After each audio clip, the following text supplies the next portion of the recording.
नमस्कार, मनी गुरु देख रहे हैं आप और आपके साथ मैं हूं स्मिता रशाल। बोनस या फिर कैश फ्लो जब भी हाथ में आए तो हम इसे कहां लगाएं, ये जब तक हम समझ पाते हैं तब तक कहीं ना कहीं ये पैसे खर्च हो जाते हैं। ऐसे में आपको मिलने वाले बोनस या फिर हाथों में आने वाले जो कैश फ्लो है उसको लेकर पहले ही ये प्लानिंग कर लेनी चाहिए कि आप इसको कैसे स्मार्टली मैनेज करेंगे।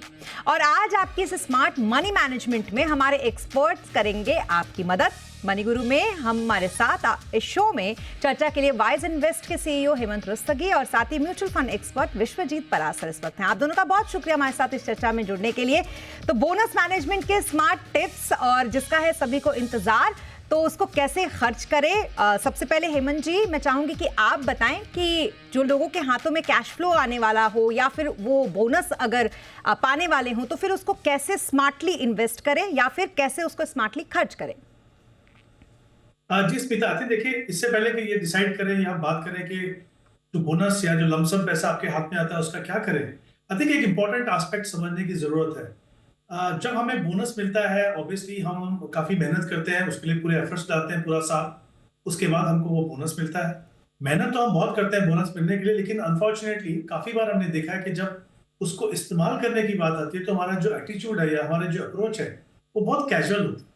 हमें मतलब जो सामने दिखता है, हमने काफी जो खर्चे नहीं किए होते, हमको लगता है चलिए अभी लमसम पैसा आ रहा है, इसको हम इस्तेमाल कर लेते हैं। तो अमूमन हमने देखा है कि वो अगर आप उसको प्लान नहीं करें तो वो पैसा कहीं ना कहीं खर्चा होता है, कंजम्पशन में जाता है।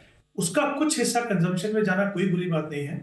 ऑब्वियसली आप कमाते इसलिए हैं, आप जब ज्यादा कुछ आपको मिलता है तो आप कोशिश करते हैं कि कुछ उसको एंजॉय भी करें आप, लेकिन साथ ही ये भी इंपॉर्टेंट है कि हमारी नजर जो है हमारे फाइनेंशियल फ्यूचर के भी ऊपर हो। तो मुझे लगता है सबसे पहला इंपॉर्टेंट एस्पेक्ट ये है कि जब भी आपको बोनस मिले, आप ये समझ लीजिए कि ये आपकी बहुत काफी मेहनत मेहनत का फल है एक साल का।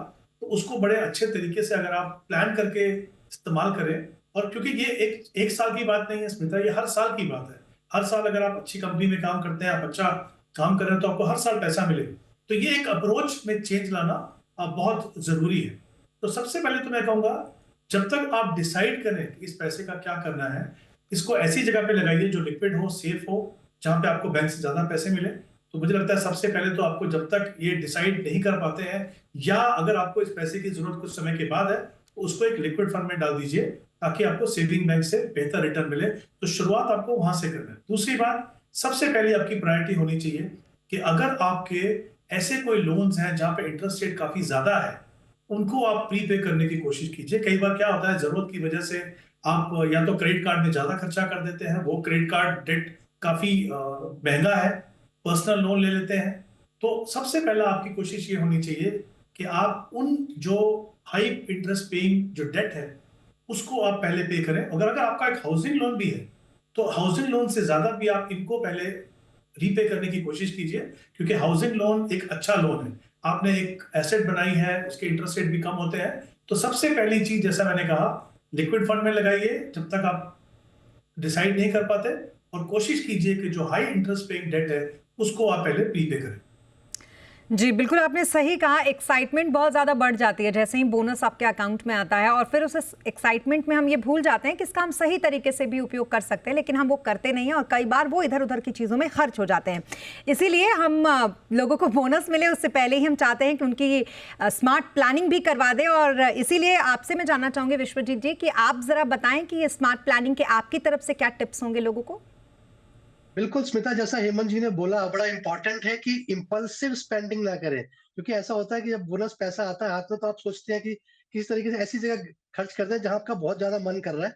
तो कोशिश करें, एक फाइनेंशियल प्लान बनाएं साल का कि ऐसे कौन से खर्चे मुझे दिख रहे हैं इस साल। कोई सर्जरी तो नहीं होनी है, या मुझे कोई और मोटा खर्चा करना है, या कोई मेरे ऐसे गोल्स हैं जो बचे हुए हैं, क्या मैंने इमरजेंसी प्लानिंग कर रखी है, नहीं कर रखी है। तो इन सब चीजों को एक फाइन बैलेंस करना है। ऐसा नहीं है कि आपको बोनस एंजॉय नहीं करना, आप एंजॉय भी करें, बट एक फाइन बैलेंस रखें कि क्या मैं अपने फ्यूचर गोल्स के लिए भी सोच रहा हूँ, सही सही तरीके से इन्वेस्ट कर रहा हूँ या नहीं कर रहा हूँ।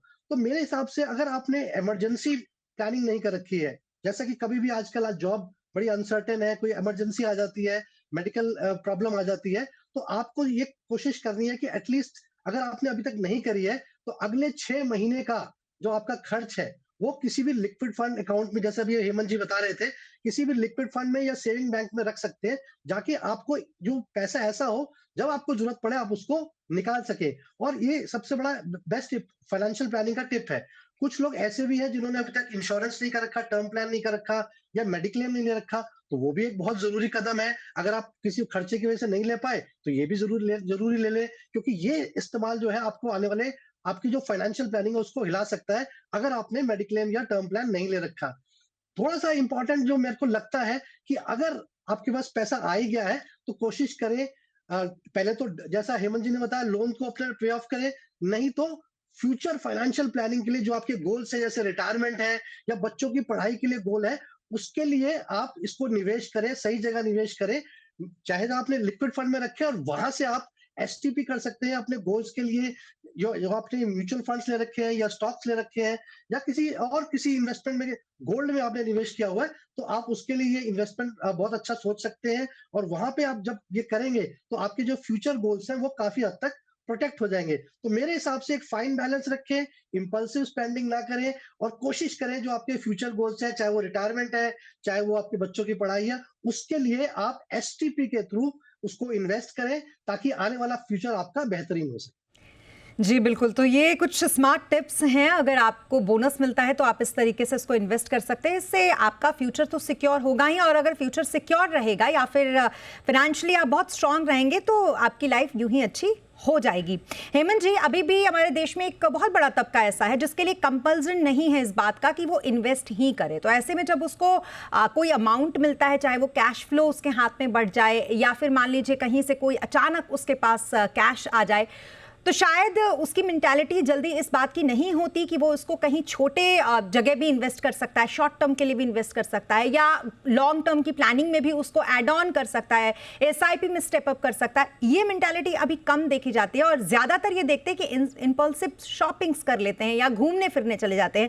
तो किस तरीके से जो कैश फ्लो आए आपके हाथ में उसको मैनेज करें?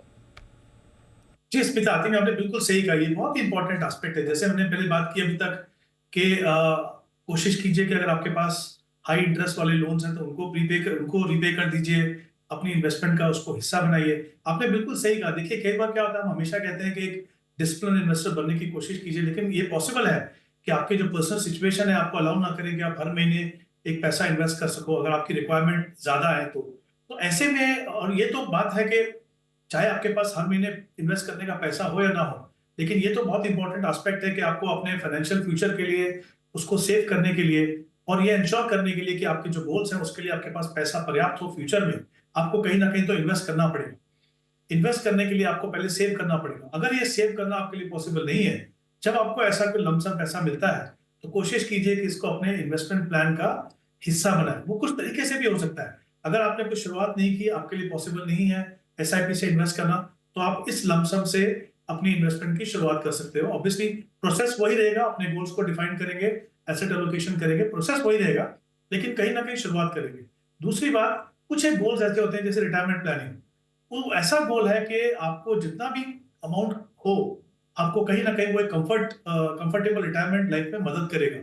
कभी कभी क्या होता है, हमारी लिमिटेशंस होती हैं, तो कोशिश कीजिए कि अगर आपको लगता है कि बाकी गोल्स के लिए आपके पास पैसा एडिक्वेट है, तो फिर कुछ नहीं तो अपने कम से कम रिटायरमेंट किटी में उसको आप ऐड कीजिए।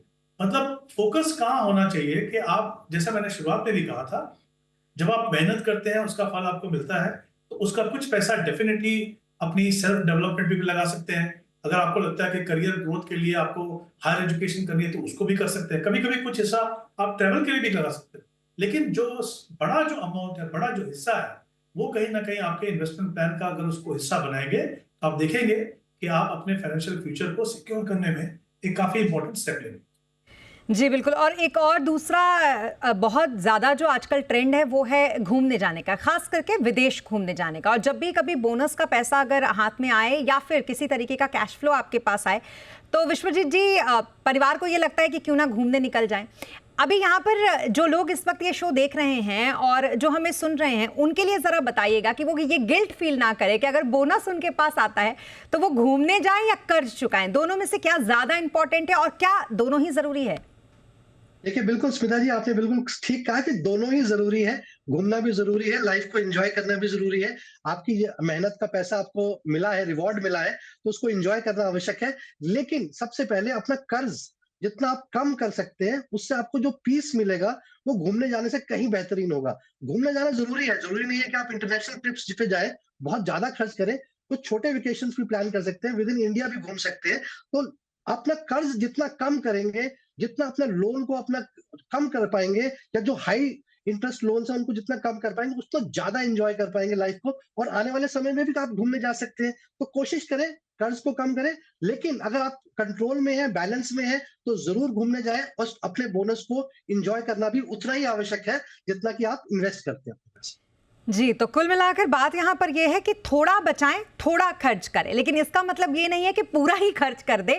हाँ, अगर ऐसा आपको लगता है कि आपके पास डेट जो है वो मैनेजेबल है, तो फिर आप घूमने फिरने या किसी भी नई चीज़ को जो आप बहुत दिनों से सोच रहे थे कि उस पर आपको इस पैसों को एक्सपेंड करना है, तो आप कर सकते हैं। लेकिन हाँ, ज़रूरत इस बात की है कि आपका डेट बहुत बड़ा ना हो। अगर वो छोटा हो तो दोनों फिर मैनेज हो जाएगा, यानी कि कुल मिला के आपको अपने पैसों को अच्छे तरीके से मैनेज करना आना चाहिए। चलिए, अब कॉलर भी कुछ उनका सवाल भी ले लेते हैं। हमारे साथ कुछ कॉलर जुड़ गए हैं इस वक्त। सुशील द्विवेदी पहले कॉलर हमारे साथ जुड़े। सुशील जी, पूछें अपना सवाल। नमस्ते मैम, मैं सुशील द्विवेदी इंदौर से बात कर रहा हूँ। जी, पूछिए सवाल। मैम, मेरा सवाल ये है कि मैं SBI large and mid cap में मेरा 8,000 की SIP है, और SBI कॉन्ट्रा में मेरी 5,000 की SIP है, पराग पारी फ्लैक्सी कैप में 3,000, निपॉन इंडिया मल्टी कैप 3,000, बंधन स्मॉल कैप 3,000 रुपए। और अभी हमारा जो पोर्टफोलियो वैल्यू है वो है 3.40 लाख, और जो हमारा मैम टारगेट है वो है 15 ईयर में 2 CR, राइट। और अभी मैं करीब 8 लाख रुपए लमसम भी चाह रहा हूँ, तो थोड़ा आप मुझे गाइड करें कि इसमें कोई ओवरलैप तो नहीं है, और मुझे कुछ में ये भी गाइड करें कि मुझे कुछ फंड और ऐड करना चाहिए या मुझे इसी में रहना चाहिए। जी बिल्कुल। हेमंत जी, आप इनका पोर्टफोलियो रिव्यू करिए और ज़रा बताइए। ओवरलैप पूछ रहे हैं ये, लेकिन SBI के 3 फंड्स इनके पास हैं। आप देखेंगे तो एक ही AMC से इन्होंने 3 फंड्स ले रखे हैं। बाकी कैसा लग रहा है इनका पोर्टफोलियो, और क्या ये अपना टारगेट हासिल कर लेंगे? जी स्मिता, शुरुआत करते हैं इनके टारगेट से। जैसा उन्होंने कहा कि 15 साल का समय इनके पास 22,500 की SIP कर रहे हैं, और अभी 8 लाख का लमसम भी करना चाहते हैं। अगर हम इनको पूरा कंसिडर करें और अगर हम 12% का रिटर्न एज्यूम करके चले एनुअलाइज, तो मुझे लगता है कि तकरीबन अपने गोल तक ही पहुंच पाएंगे। 2 करोड़ का इनका टारगेट है। ऑफ कोर्स इंपॉर्टेंट ये है कि लंबा समय है, इर्रिस्पेक्टिव ऑफ चैलेंजेस इनको अपने प्रोसेस को कंटिन्यू करना। और मेरा हमेशा ये मानना है कि अगर आपने शुरुआत में इतना अमाउंट इन्वेस्ट किया है जो आपके गोल तक पहुंचा देगा, तो बहुत अच्छी बात है। फिर भी आपको कोशिश ये करनी चाहिए कि आप हर साल अपनी बढ़ती हुई इनकम का कुछ हिस्सा इन्वेस्ट करते रहें, क्योंकि सेफली एज्यूम करना कि 15 साल के बाद मुझे किसी पर्टिकुलर गोल के लिए कितना पैसा लगेगा, वो थोड़ा मुश्किल होता है।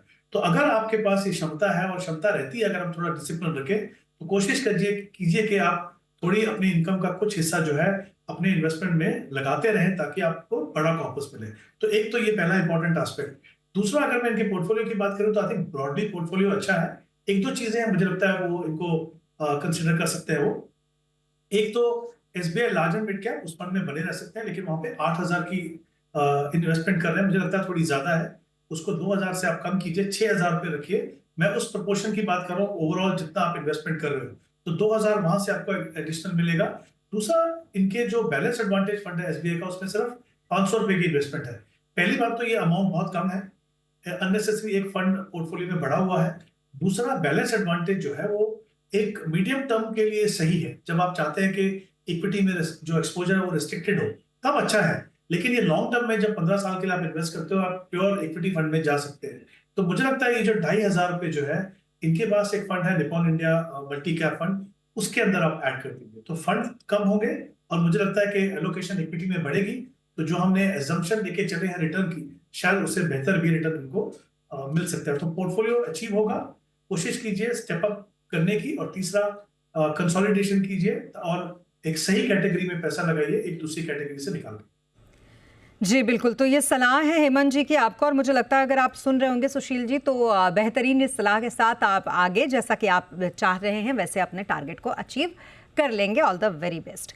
और अब दूसरे दूसरे व्यूअर्स का सवाल है, ये दरअसल उन्होंने मेल किया है हमें। अरुण कुमार जी का सवाल है ये। उम्र उनकी 40 साल है विश्वजीत जी, और म्यूचुअल फंड में निवेश को लेकर ये सलाह चाहते हैं। अभी इन्होंने शुरू नहीं किया है निवेश, 10 साल तक के लिए इनका अपना टारगेट इन्होंने फिक्स कर लिया है। 70 से 80 लाख का इनका कॉर्पस का टारगेट है, और 5 फंड्स के सिलेक्शन भी इन्होंने कर रखे हैं। 5 जो फंड्स हैं उसमें आईसीसी प्रूडेंशियल का निफ्टी 50 इंडेक्स है, डीएसपी इक्विटी अपॉर्चुनिटीज है, कोटक मल्टी कैप है, इन्वेस्को इंडिया स्मॉल कैप है, पराग पारिका फ्लेक्सी कैप है। बहुत ही अच्छे फंड्स के इन्होंने सिलेक्शन तो कर रखे हैं, लेकिन क्या लगता है आपको जो इन्होंने टारगेट रखा है अपने इन्वेस्टमेंट का, उससे ये पहुंच जाएंगे उस वहां तक, विश्वजीत जी? बिल्कुल स्मिता जी, इन्होंने शायद ये मेंशन नहीं किया कि क्योंकि अभी ये प्लानिंग कर रहे हैं, अभी स्टार्ट नहीं किया इन्वेस्टमेंट करना। तो जो फंड्स का चुनाव है वो तो बहुत बेहतरीन है। सारे ही टॉप क्वार्टाइल फंड्स हैं, अच्छी कैटेगरी के हैं, डिफरेंट कैटेगरीज के हैं, डिफरेंट एएमसीज के हैं। तो डाइवर्सिफिकेशन के लिहाज से देखें तो बहुत अच्छे फंड है। एक फ्लेक्सी कैप है, एक लार्ज एंड मिड कैप है, एक पैसिव लार्ज कैप फंड है, और एक मल्टी कैप फंड भी है। तो मेरे हिसाब से काफी अच्छा पोर्टफोलियो है। पोर्टफोलियो में छेड़छाड़ की आवश्यकता नहीं है। इसी में जब बना रहे हैं तो इसी में निवेश करें। हाँ, जो इन्होंने गोल रखा है 80 लाख रुपए का 10 वर्ष में, तो मेरे हिसाब से इनको कम से कम 35,000 रुपए की एसआईपी करनी पड़ेगी, तब जाके ये अपने लक्ष्य तक पहुंच पाएंगे। अगर हम 12% का सीएजीआर लेके चलते हैं और 10 वर्ष का टाइम होराइजन लेके चलते हैं। अगर इनको ऐसा लगता है कि 35,000 थोड़ा ज्यादा है, तो ये 24,000 रुपए से भी शुरू कर सकते हैं, और हर वर्ष अगर ये 10% का स्टेप अप करेंगे तो भी ये अपने गोल के नजदीक पहुंच जाएंगे। तो अगर 35,000 कर सकते हैं तो 7,000 की पांचों फंड्स में एसआईपी स्टार्ट कर सकते हैं बराबर प्रोपोर्शन में। तो मेरे हिसाब से बहुत अच्छा पोर्टफोलियो है, डाइवर्सिफाइड है, और इसी पोर्टफोलियो में इनको निवेश करना चाहिए। और फंड बढ़ाने की कोई आवश्यकता नहीं है, ना सोचे इसके बारे में। ये पोर्टफोलियो पर्याप्त है अपने आप में, और इसी तरीके से ये निवेश करें।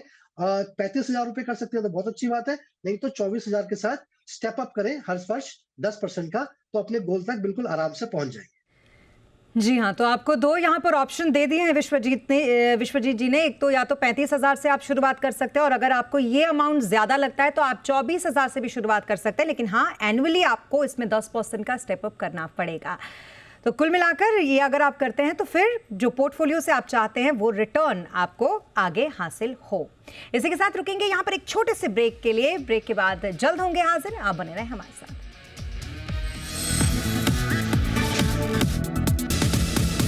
अब ब्रेक के बाद एक बार फिर आपका स्वागत है, और शो में कुछ और दर्शकों के भी सवाल है जिसको करते हैं शामिल। और इस वक्त हमें सवाल मेल के जरिए भेजा है रजनीश ठाकुर ने। रजनीश ठाकुर का ये सवाल, हेमंत जी आप इसको रिव्यू कीजिएगा। इनका मौजूदा जो निवेश है ये 12,000 की एसआईपी फिलहाल कर रहे हैं। पोर्टफोलियो की वैल्यू इनकी 1,80,000 के आसपास बन चुकी है। 15 साल में 1 करोड़ का इन्होंने कॉर्पस का टारगेट रखा है। एसआईपी में हर साल 5% का स्टेप अप करने की बात इन्होंने कही है। और इनके पास अगर आप फंड्स देखेंगे तो बंधन का स्मॉल कैप है, मोतीलाल ओसवाल का मिड कैप है, पराग पारिक का फ्लेक्सी कैप है, एसबीआई कॉन्ट्रा भी है और एसबीआई का स्मॉल कैप भी है। लोकेशन भी ठीक ठाक इन्होंने इसमें कर रखा है। कुल मिलाकर अच्छी बात यह है आजकल हेमंत जी कि हमारे पास जो भी सवाल आते हैं उसमें ज्यादातर लोग पहले से ही ये मेंशन करते हैं कि हम इसमें स्टेप अप भी करेंगे, ये उनका टारगेट भी रहता है। क्या कहेंगे आप इनको हेमंत जी? सबसे पहले तो आपने बिल्कुल सही कहा था कि ये जो डेवलपमेंट है जहां पे आप देख रहे हैं कि निवेशक समझ रहे हैं कि उनको स्टेप अप करना बहुत जरूरी है। जैसा मैंने पहले भी कहा कि देखिए क्या होता है, जब आप स्टेप अप करते हैं तो आप एक डिसिप्लिन इन्वेस्टर बनते हैं, यानी जो आपकी बढ़ती हुई इनकम है उसका कुछ हिस्सा आप हमेशा इन्वेस्ट करते रहेंगे। तो एक डिसिप्लिन जो चाहिए सेविंग में और इन्वेस्टमेंट में वो आता है। तो आई थिंक बिल्कुल सही अप्रोच है। अगर मैं इनके पोर्टफोलियो को देखूं तो इनकी एसआईपी जो है वो 12,000 की एसआईपी है और 15 साल का समय इनके पास। करंट जो कॉर्पस है जैसा आपने बताया कि 1,80,000 है। अगर मैं इन सबको कंसिडर करूं और 12% का रिटर्न अगर मैं मान के चलूं तो करीब करीब इनका 80 लाख का कॉर्पस बनेगा, जबकि इनका टारगेट जो है वो 1 करोड़ का है। इसमें हमने ऑब्वियसली 5% का स्टेप अप कंसिडर किया है। तो मुझे लगता है कि 1 करोड़ के टारगेट तक पहुंचने के लिए उनको अपनी एसआईपी को 10% से बढ़ाना होगा, ना कि 5% से। तो एक ही इंपॉर्टेंट एस्पेक्ट है जिसपे इनको काम करने की जरूरत है अगर इनको अपने लक्ष्य तक पहुंचना है। दूसरा, अगर मैं इनके पोर्टफोलियो की बात करूं तो वहां पे 2 स्मॉल कैप फंड है। कुल मिला के 5,000 रुपए की इन्वेस्टमेंट है 12,000 में से, मतलब ऑलमोस्ट 42% पैसा जो है वो स्मॉल कैप में जा रहा है। स्मॉल कैप एक अच्छी कैटेगरी है। अगर आपके पास एक अच्छा फंड हो, वेल डाइवर्सिफाइड फंड हो, तो वो मदद करता है कि ओवर लॉन्गर पीरियड आपके ओवरऑल पोर्टफोलियो के रिटर्न को सुधारे, लेकिन ज्यादा नहीं कीजिए क्योंकि कहीं ना कहीं एग्रेशन बनता है। तो मुझे लगता है कि एसबीआई स्मॉल कैप की अगर आप एसआईपी को बंद करें, वो पैसा अगर आप एसबीआई के लार्ज एंड मिड कैप में लगाएं तो आई थिंक एलोकेशन अच्छा होगा। लार्ज एंड मिड कैप में आपका एलोकेशन बढ़ेगा, पोर्टफोलियो में बैलेंस भी सही रहेगा। जी, तो कुछ थोड़े बहुत बदलाव, और इस बदलाव के साथ अगर आपने इन्वेस्टमेंट को आप जारी रखते हैं तो जो टारगेट आप चाहते हैं उसको आप जल्दी अचीव कर लेंगे। अब एक और दर्शक का सवाल है, प्रदीप कुमार इनका नाम है। विश्वजीत जी, आप इनका रिव्यू कीजिए। 42 साल इनकी उम्र है, मौजूदा निवेश 6000 की SIP है इनकी, और लगभग 2.5 लाख एक मुश्त का निवेश भी इन्होंने अलग से कर रखा है। 55 साल की उम्र तक 1 करोड़ का टारगेट ये चाहते हैं। अगर आप इनके फंड्स देखेंगे तो निपॉन इंडिया स्मॉल कैप इनके पास है, पराग पारिक का फ्लेक्सी कैप है, NJ फ्लेक्सी कैप इनके पास है, HDFC का ALSS टैक्स सेवर फंड भी इनके पास है, और निपॉन इंडिया का रिटायरमेंट फंड भी है। बड़ा ही सेफर साइड में इन्होंने अपना पोर्टफोलियो जो है वो बना रखा है। क्या कहेंगे इन्हें आप? बिल्कुल स्मिता जी, पोर्टफोलियो ठीक है। थोड़ा सा अगर इनकी पहले प्लानिंग देखें, जो गोल इन्होंने रखा है वो काफी एम्बिशियस है। ये 1 करोड़ रुपया बनाना चाहते हैं, वो भी 13 वर्ष में, क्योंकि अभी 42 साल है और 55 साल में चाहते हैं। तो 6000 रुपए की SIP कर रहे हैं। अगर 6000 की SIP करते हैं, 13 वर्ष में 12% का CAGR भी लेके चले, तो मेरे ख्याल में 22-23 लाख रुपए बनते हैं। वहीं अगर इनका 2.5 लाख रुपए भी जो इन्होंने लमसम एक मुश्त निवेश किया हुआ है, वो भी अगर हम रिमेन इन्वेस्टेड रखते हैं 13 वर्ष के लिए, तो भी 11 लाख रुपए करीब बनते हैं। तो 33-34 लाख रुपए का कॉर्पस बनता दिख रहा है यहाँ पे, और गोल इनका है 1 करोड़ का। तो सबसे पहले तो मेरी ये सलाह रहेगी कि 6000 की SIP से इस गोल तक पहुंचना थोड़ा सा डिफिकल्ट लग रहा है। कोशिश करें जितनी SIP बढ़ा सकते हैं, जैसा आज हम शो में भी डिस्कस कर रहे हैं, बोनस या लमसम कोई भी पैसा आपको मिलता है वो आप निवेश करें, तभी आप अपने गोल के करीब पहुंच पाएंगे। अदरवाइज आपको अपना गोल थोड़ा सा डिले करना पड़ेगा, तब आप अपने गोल तक पहुंच पाएंगे। अगर हम पोर्टफोलियो को देखें तो पोर्टफोलियो में 2 फ्लेक्सी कैप फंड्स हैं, एक NJ का और एक पराग पारिक फ्लेक्सी कैप। तो मुझे ऐसा लगता है कि 2 फ्लेक्सी कैप फंड की आवश्यकता नहीं है। तो ये जो NJ का फ्लेक्सी कैप फंड है, यहाँ से ये स्विच कर किसी और कैटेगरी में जा सकते हैं। और अगर इनके पोर्टफोलियो में देखें तो large cap, pure large cap fund missing है। तो मैं इनको सजेस्ट करूंगा कि ICICI प्रूडेंशियल के ब्लू चिप फंड में निवेश कर दें ये SIP, ताकि एक पोर्टफोलियो में डाइवर्सिफिकेशन आ सके। और अगर ये न्यू टैक्स रिजीम में जा रहे हैं तो HDFC ALSS में भी SIP करने की आवश्यकता शायद ना पड़े। अगर न्यू टैक्स रिजीम में जा रहे हैं तो उसको भी स्विच करके HDFC mid cap opportunities fund में जा सकते हैं। तो ये थोड़े से बदलाव कर सकते हैं, इससे इनका पोर्टफोलियो में large cap, mid cap, small cap तीनों ही कैटेगरीज में डाइवर्सिफिकेशन भी हो जाएगा, और डिफरेंट AMCs में भी इनका निवेश रहेगा। तो मेरे हिसाब से ये थोड़ा सा बदलाव करें, और जितना हो सकता है उतनी SIP में अपना स्टेप अप करें।